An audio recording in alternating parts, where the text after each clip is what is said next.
Hello friends, welcome to Easy Way to Learn English. Today we will see negative sentences जो कि मैं सोचती हूँ कि हमें कम से कम बोलने चाहिए। बच्चों कई बार हमें ज़रूरत पड़ ही जाती है लेकिन इनको बोलने की। जैसे हमें किसी ने पूछा क्या तुम जाओगे? नहीं, मैं नहीं जाऊँगा, मैं नहीं खाऊँगा, मैं नहीं जाता, मुझे नहीं पता। ये वाले सेंटेंसेस हम बहुत बोलते हैं। तो टू बी वेरी ऑनेस्ट वैसे इन्हें नहीं बोलना चाहिए, बट फिर भी जब बोलना पड़ता है तो आने भी चाहिए। तो समझते हैं आज हम इन्हीं सेंटेंसेस को। This is English speaking course day 18 today. Okay guys, तो चलिए देखते हैं। आई डोंट नो, मुझे नहीं पता। बहुत बार बोलते हैं। ज़्यादातर हम कहीं हमें एक्सप्लेनेशन करनी ना पड़ जाए इस चक्कर में हम बोल देते हैं आई डोंट नो, मुझे नहीं पता, और बात ख़त्म। आई डोंट नो, मुझे नहीं पता, मैं नहीं जानता। I didn't know, I didn't know, मुझे नहीं पता था, मैं नहीं जानता था। आई डोंट आस्क एनीथिंग, मुझे कुछ नहीं पूछना, मैं कुछ नहीं पूछता। आई डोंट आस्क एनीथिंग, मैं कुछ नहीं पूछता। आई डिडंट आस्क एनीथिंग, मुझे कुछ नहीं पूछना था, या मैं कुछ नहीं पूछ रहा था, या मैं कुछ नहीं पूछता था। She doesn't know how to make tea, उसे नहीं पता कि चाय कैसे बनाई जाती है। She doesn't know how to make tea, उसे नहीं पता कि चाय कैसे बनती है। शी डिडेंट नो, अगर मैं डिड लगा दूँ, didn't know how to make tea, उसे नहीं पता था या वो नहीं जानती थी कि चाय कैसे बनती है। आई didn't miss the bus yesterday, मैंने कल बस मिस नहीं की थी, या मेरी बस कल मिस नहीं हुई थी। आई डोंट मिस द बस, आई डोंट मिस द बस, मैं बस मिस नहीं करती हूँ। मीन्स मुझे रोज़ बस मिल जाती है, मैं बस मिस नहीं करती हूँ। आई डोंट मिस द बस। अब मैं यस्टरडे नहीं लगाऊंगी because yesterday is the sign of past tense. तो यस्टरडे अगर मैं यहाँ डिड लगा रही हूँ then yesterday is correct, otherwise yesterday is wrong here. I didn't miss the bus yesterday, मैंने कल बस मिस नहीं की थी। आई नेवर मिस द बस, आई नेवर का मतलब होता है कभी नहीं। मैंने बस कभी भी मिस नहीं की। आई नेवर मिस्ड, अब मिस की जगह आ जाएगा मिस्ड, बिकॉज हम डिड हटा रहे हैं वहाँ से। I never missed the bus. We haven't heard this news, heard, this is heard, not heard और not hard, this is heard. Heard किसकी फॉर्म से किसकी है? ये थर्ड फॉर्म हैव के साथ आई है हर्ड। तो have plus heard, this is third form of verb. तो ये हो गया past present perfect, present perfect tense. जब प्रेजेंट हैव के साथ वर्ब की थर्ड फॉर्म है तो present perfect. We haven't heard this news, हमने ये न्यूज़ नहीं सुनी है, हमने ये न्यूज़ नहीं सुनी है। वी हैडंट, हैव की प्लेस पर मैं क्या लगा रही हूँ? Had. We hadn't heard this news, हमने ये न्यूज़ नहीं सुनी थी। It is not hot today, आज गर्मी नहीं है। It is not hot today. It was not hot yesterday, कल गर्मी नहीं थी। टुडे की प्लेस पर हो जाएगा यस्टरडे। आज की बात है तो इज़ भी आ जाएगा और टुडे भी आ जाएगा। कल की बात है तो वॉज आएगा और यस्टरडे आएगा। It was not hot yesterday. She is not married, वो मैरिड नहीं है, वो शादीशुदा नहीं है। शी वॉज नॉट मैरिड, वो शादीशुदा नहीं थी। You are not late today, तुम आज देर से नहीं हो, तुम्हें आज देर नहीं हुई है। You were not let yesterday, तुम कल भी देर से नहीं थे, तुम्हें कल भी देर नहीं हुई थी। वी वॉन्ट किसकी कॉन्ट्रैक्शन फॉर्म है ये? Want will not. जब हमें लिखना होता है विल नॉट, तो इसकी जो कॉन्ट्रैक्शन फॉर्म होती है that is this, won't. We won't, और इसका जो प्रोनाउंसिएशन है वो वही वाला वॉन्ट है, WANT वॉन्ट, और ये वाला वॉन्ट सेम है। We won't be late tomorrow, हमें कल देर नहीं होगी। We will not be late tomorrow, या we won't be late tomorrow, हम कल देर से नहीं आएंगे या हमें कल देर नहीं होगी। डोंट वरी, परेशान मत हो। Mummy won't be angry, mummy नाराज़ नहीं होंगी। Mummy won't be angry, mummy नाराज़ नहीं होंगी। They didn't have a conveyance, conveyance कोई भी ट्रांसपोर्ट सोर्स उसे कहते हैं conveyance. They didn't have a conveyance, उनके पास कोई भी कन्वेंस नहीं थी, जैसे कि बाइक, स्कूटर, कार, इनमें से कुछ भी उनके पास कोई कन्वेंस नहीं थी। I didn't get your letter, मुझे तुम्हारा लेटर नहीं मिला था। आई डिडंट गेट, नहीं मिला था। You must not drive the car on the footpath, you must note, अब जब हमारे पास कोई रूल्स आ जाते हैं, रूल्स और रेगुलेशन जो कि हमें 100% फॉलो ही करने चाहिए, उसके लिए हम मस्ट का यूज़ कर सकते हैं बड़े आराम से। तो यू मस्ट नोट ड्राइव, तुम्हें नहीं चलानी चाहिए कार फुटपाथ पर, तुम्हें फुटपाथ पर कार नहीं चलानी चाहिए। अगर मैं कहूँ पहले से वो कार चला चुके हैं, अब मैं कह रही हूँ तुम्हें फुटपाथ पर कार नहीं चलानी चाहिए थी, then I will say you must have not, you must haven't drive the car on the footpath, have not लगा देंगे, नहीं चाहिए थी। He couldn't reach in time day before yesterday, वो कल टाइम पर नहीं पहुँचे, कल नहीं sorry, day before yesterday means परसों, डे बिफोर यस्टरडे परसों, टुडे आज, टुमारो आने वाला कल, यस्टरडे बीता हुआ कल जो कि चला गया, डे बिफोर यस्टरडे जो परसों जो चला जा चुका है परसों। ही कुडंट रीच इन टाइम, वो टाइम पर नहीं पहुँचे परसों। अगर मैं कहूँ they couldn't have reach in time day before yesterday, और दे कुड हैव नोट भी कर सकते हैं, और अगर हम कुडंट को साथ में लिख रहे हैं तो हम हैव बाद में भी लगा सकते हैं। They couldn't have reach in time, तो इसकी हिंदी होगी वो परसों टाइम पर नहीं पहुंच सके थे, पहुंच पाए थे। Now we will see some more sentences. हम अपनी लाइफ में कुछ बातें बोलते हुए थोड़ा सा पोलाइटनेस अगर यूज़ करें तो हमारी लैंग्वेज अच्छी मानी जाती है। और आपको पता है किसी को जब कोई जज करता है कि वो कैसा इंसान है, वो कैसा बच्चा है, तो उसमें सबसे पहले उसकी जो बोलने की टोन होती है ना, वे ऑफ टॉकिंग जिसे हम कहते हैं, वे ऑफ टॉकिंग, जो तरीका होता है बोलने का, उसके मैनर्स होते हैं, वही सबसे पहले नोटिस किए जाते हैं। तो अगर आप अपनी लैंग्वेज में थोड़े से पोलाइट फ्रेजेस, पोलाइटनेस थोड़ी ले आएँ तो शायद आपको लोग ज़्यादा पसंद करने लगे। वैसे पसंद सब करते हैं आपको, क्योंकि बच्चों को तो सभी पसंद करते हैं, तो और ज़्यादा पसंद करने लगेंगे। तो इसलिए मैं आज आपके लिए लेकर आई हूँ कुछ पोलाइट फ्रेजेस। जैसे कि अगर आपने कोई काम टाइम पर नहीं किया और आपको उसके लिए सॉरी फील करना है, then you can say I am sorry I couldn't make it that day, मैं उस दिन ये काम नहीं कर सका, या मैं उस दिन आपकी बात नहीं मान सका, आपने जो कहा था वो नहीं कर पाया, कुछ भी हो सकता है वो।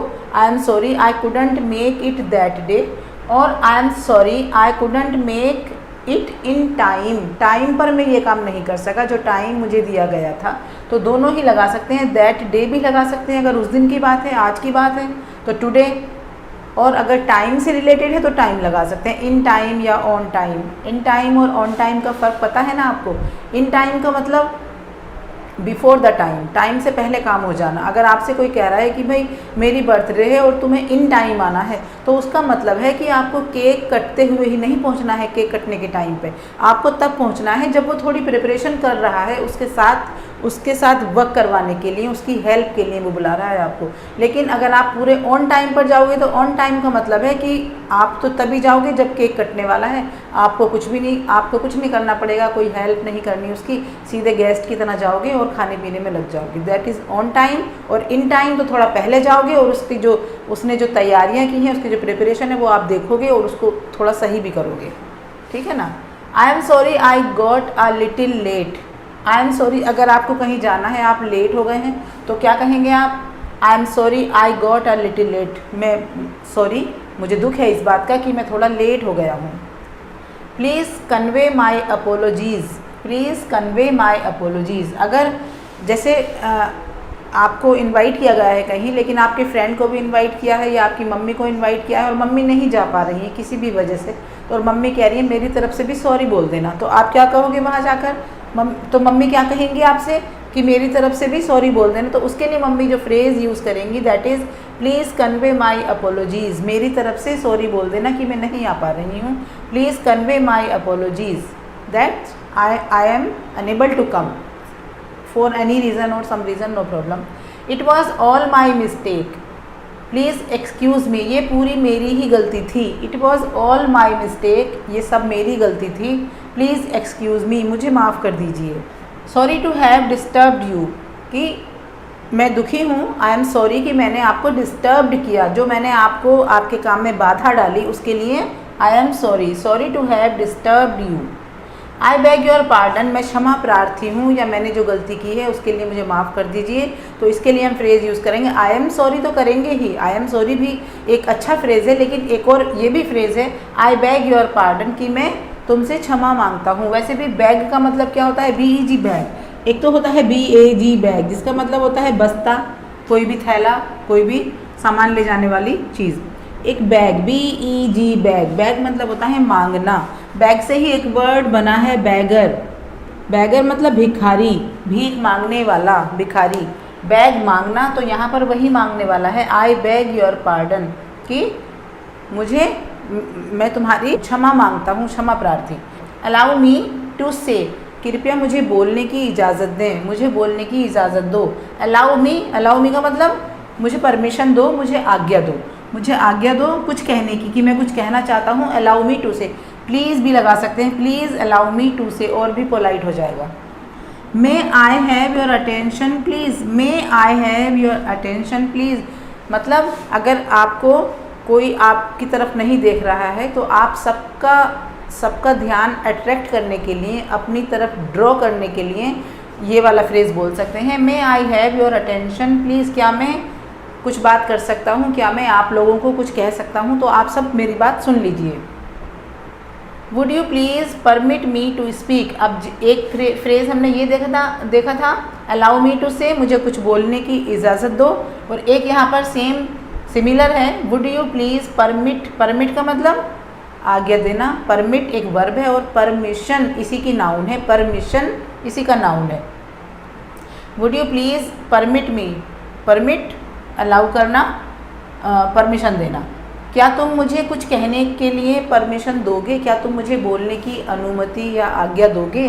Would you please move a bit. अब मूव का क्या मतलब होता है, मूव का मतलब वैसे तो हिलना डुलना होता है, मूवमेंट हिलना डुलना, लेकिन यहाँ पर मूव का मतलब है थोड़ा सा खिसकना, क्योंकि सेंटेंस के स्ट्रक्चर से पता चल जाता है कि सेंटेंस हमसे क्या कहना चाह रहा है। तो सेंटेंस कहना चाह रहा है कि would you please move a bit, a bit थोड़ा सा, अ बिट का मतलब होता है थोड़ा सा।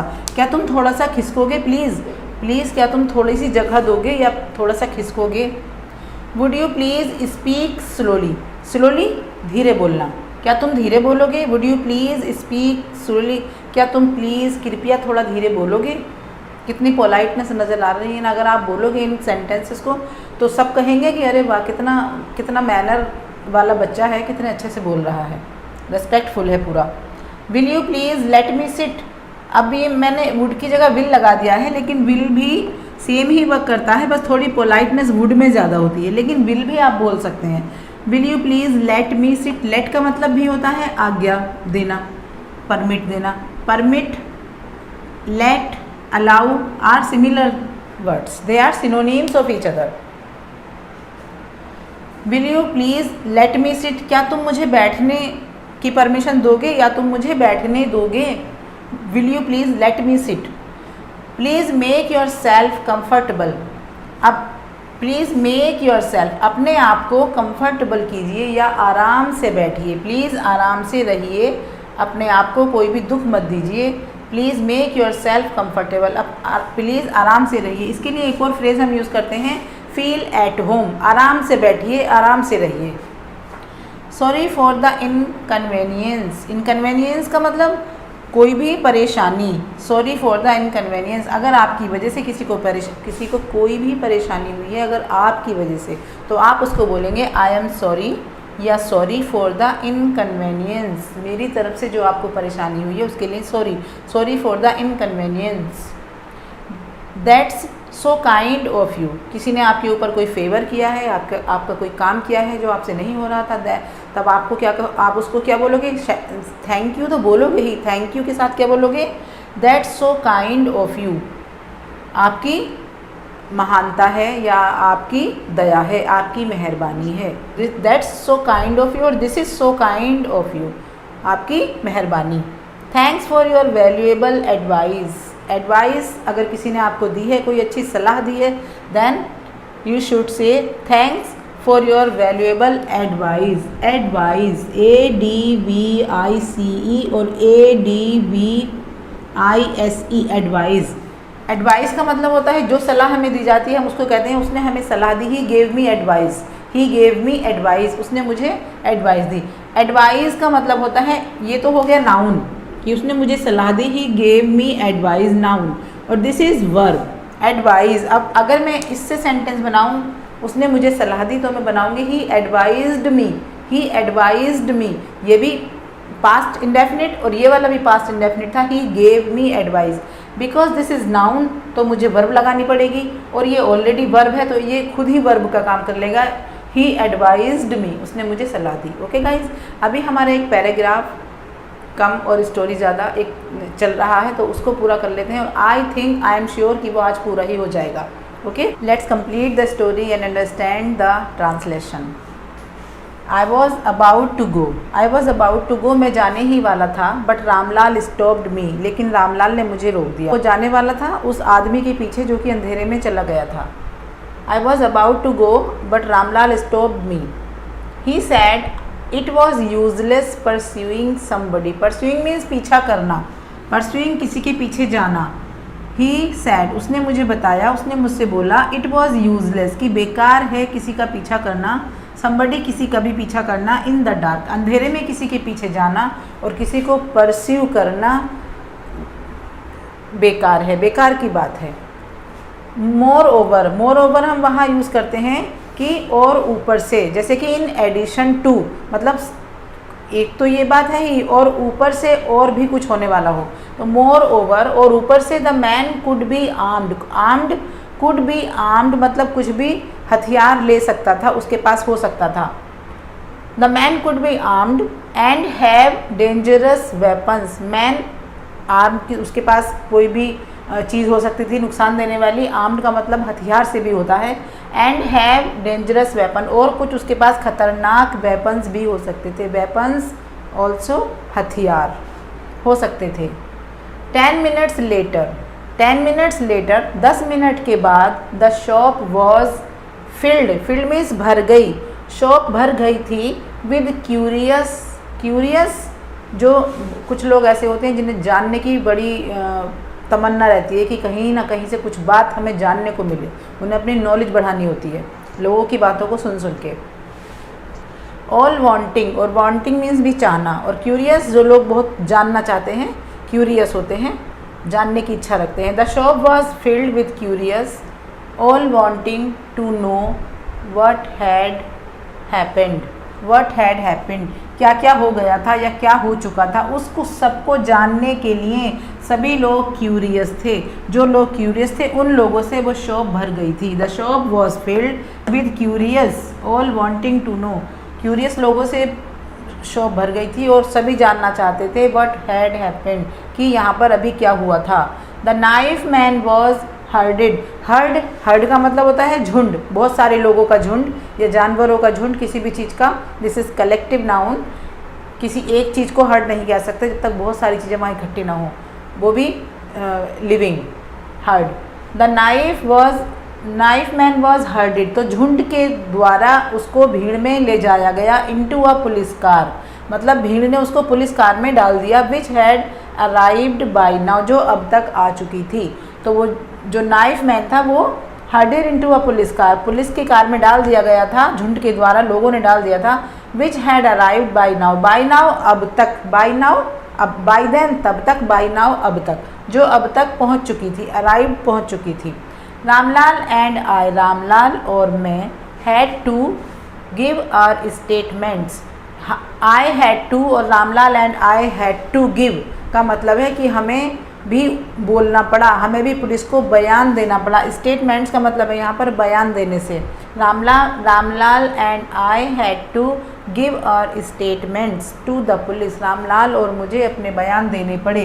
हैड टू वाली हम स्ट्रक्चर वहाँ लगाते हैं जहाँ हम काम खुशी से नहीं करते हैं, बल्कि हमें करना पड़ता है, तो उन्हें बयान देने पड़े। उन्हें कोई खुशी नहीं थी बयान देने की, उन्हें देने पड़े। तो they had to give their statements to the police.